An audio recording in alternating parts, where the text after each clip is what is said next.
हर हर गंगे जय हो भोलेनाथ। दोस्तों आज की इस वीडियो में हम गंगा दशहरा की पूजा विधि के बारे में जानेंगे कि यदि आप बाहर गंगा स्नान के लिए नहीं जा पा रहे तो कैसे आप सिंपल साधारण तरीके से घर पर गंगा पूजन कर सकते हैं। ज्येष्ठ मास के शुक्ल पक्ष की दशमी तिथि को गंगा दशहरा का पर्व मनाया जाता है। शास्त्रों के अनुसार इस दिन गंगा मैया पृथ्वी पर अवतरित हुई थी, तो इस दिन गंगा दशहरा मनाया जाता है। जैसा कि इसका नाम है दशहरा, यानी कि इस दिन यदि आप गंगा मैया का पूजन करते हैं तो हमारे जीवन के 10 प्रकार के पाप कर्म विनष्ट हो जाते हैं और हमें मोक्ष की प्राप्ति होती है अंत में, और जीवन में पवित्रता आती है, सुख समृद्धि आती है और हमारे पितरों को मोक्ष की भी प्राप्ति होती है।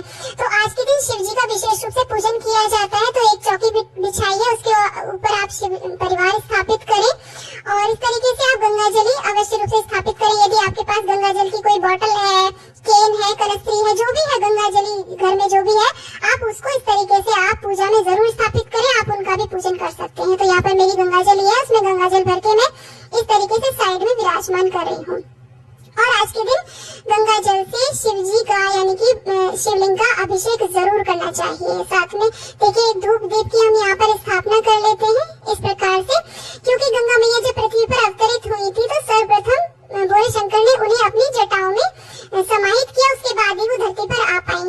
और इसलिए शिव जी का आज के दिन जरूर पूजन करना चाहिए। जल से छींटा देकर के पवित्रीकरण करें, सभी का ध्यान करें, आवाहन करें, उसके बाद में चंदन से तिलक करें। और यहाँ पर देखिए जो फोटो में गंगा मैया दी हुई होती हैं, भोलेनाथ की जो जटाओं में से निकलती होती है, आप उनका भी पूजन कर सकते हैं। तो मैं साइड में उनका भी पूजन कर रही हूँ, गंगा जली का भी पूजन कर रही हूँ, दीपक का भी आप पूजन करें और गणेश जी को दूर्वा अर्पित करें, फूल अर्पित करें। और गणेश जी को, गौरी गणेश जी को, गंगा मैया को आप रोली अवश्य चढ़ाएं, वस्त्र रूपी कलावा अर्पित करें, जनेऊ अर्पित करें। और यहाँ पर चाहे तो आप गंगा मैया को श्रृंगार की सामग्री भेंट कर सकते हैं और साड़ी आदि भी भेंट कर सकते हैं, बाद में उसका दान कर सकते हैं। उसके बाद में देखिए शिवलिंग का हम अभिषेक करेंगे गंगा जल से नमः शिवाय मंत्र का जाप करते हुए इस तरीके से। तो आज के दिन सर्वप्रथम शिव जी का अवश्य रूप से आप पूजन करें और शिवलिंग को देखिए इस तरीके से चंदन से तिलक करेंगे, भस्म अर्पित करेंगे। शिव जी को जो भी चीजें प्रिय होती है, भांग, धतूरा, मदार के पुष्प और मदार के फल या फिर मदार के पत्ते, जो भी हो, बेल पत्र हो, वो सब आप यहाँ पर अर्पित कर सकते हैं। जो भी आपको उपलब्ध हो जाए वो सब अर्पित करें। वैसे विशेष रूप से आज के दिन गंगा जी का पूजन किया जाता है, साथ में शिव जी का भी पूजन अवश्य रूप से आपको करना चाहिए। और इस तरीके से बेल पत्र अर्पित करें। तो ऐसे हमें पूजन करना होता है गंगा दशहरा के दिन। बहुत ही ज्यादा शुभ और कल्याणकारी रहता है। अगर आप बाहर जा रहे हैं गंगा स्नान के लिए तो सेम इसी विधि से आप गंगा मैया का पूजन कर सकते हैं। अक्षत अर्पित करें। यहाँ पे जो भी भोग प्रसाद, यहाँ पर मैं गुड़ और नारियल का भोग लगा रही हूँ। वैसे आज के दिन 10 अंक का विशेष महत्व रहता है, तो आप 10 प्रकार की चीजों का भोग लगा सकते हैं, मेवा, मिठाई, जो भी चीजें हो। तो यहाँ पर देखिए मैंने 10 बताशे रखे हैं भोग में और मैंने गुड़ और नारियल का भोग लगा दिया है। इस प्रकार से सबकी आरती करेंगे और उसके बाद में हम प्रार्थना करेंगे, क्षमा याचना करेंगे। तो ऐसे हमें शिव जी का पूजन करना है इस प्रकार से। ये पूजन आपको सुबह सवेरे कर सकते हैं, आप शाम को भी इस पूजन को कर सकते हैं, दोनों टाइम आप इस पूजन को कर सकते हैं। प्रार्थना करें, क्षमा याचना करें। उसके बाद में हमें करना होता है गंगा तट का दीपदान। तो इसके लिए हम गंगा जी की स्थापना करेंगे, एक शुभ बर्तन लेने कोई भी।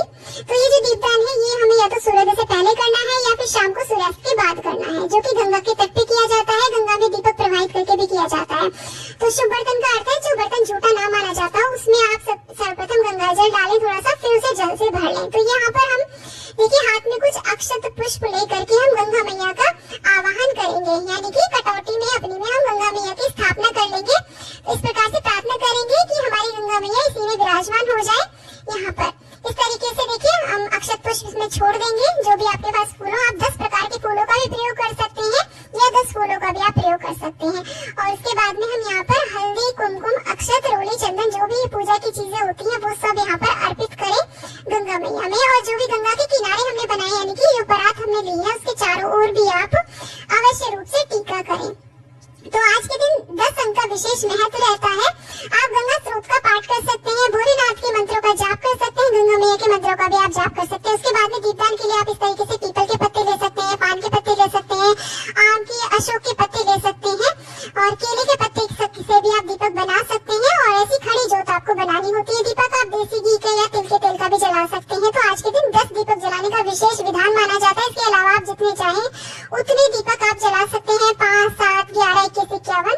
वैसे 10 अंक का ही विशेष महत्व रहता है। तो दीपक के ऊपर भी हम देखें यहाँ पर थोड़ी सी हल्दी, कुमकुम, अक्षत, रोली, चंदन आदि डाल देते हैं और दीपकों को जला करके इस प्रकार से गंगा मैया में प्रवाहित प्रज्वलित किया जाता है। आप चाहे तो गंगा मैया जो हमने बनाई है उनके तट पर भी चारों ओर भी दीपक प्रज्वलित कर सकते हैं। इस प्रकार से देखिए, और गंगा का भाव करते हुए इस प्रकार से आप दीपक यहाँ पर प्रज्वलित करें तो ये हमारा गंगा का दान माना जाता है। तो ये जो ऑप्शन है ये इसलिए है कि अगर आप बाहर पूजन के लिए नहीं जा पा रहे, सेम इसी विधि से यदि आप गंगा स्नान के लिए जा पा रहे हैं तो सेम इसी विधि से आप पूजन कर सकते हैं। तो दीपकों को आप इस प्रकार से हाथों से प्रवाहित अवश्य रूप से कर दें।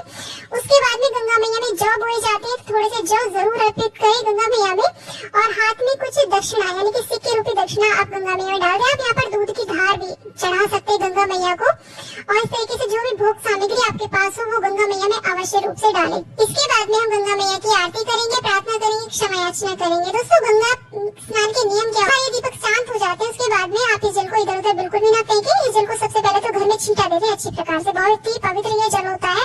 उसके बाद में जो भी जल बच जाता है उसे आप किसी पवित्र पौधे में आप दे सकते हैं। जो भी भोग सामग्री आपने यहाँ पर लगाई हो उसे आप भक्तजनों में वितरित कर सकते हैं। जो भी दान दक्षिणा आपने निकाली है उसे आप दान कर सकते हैं।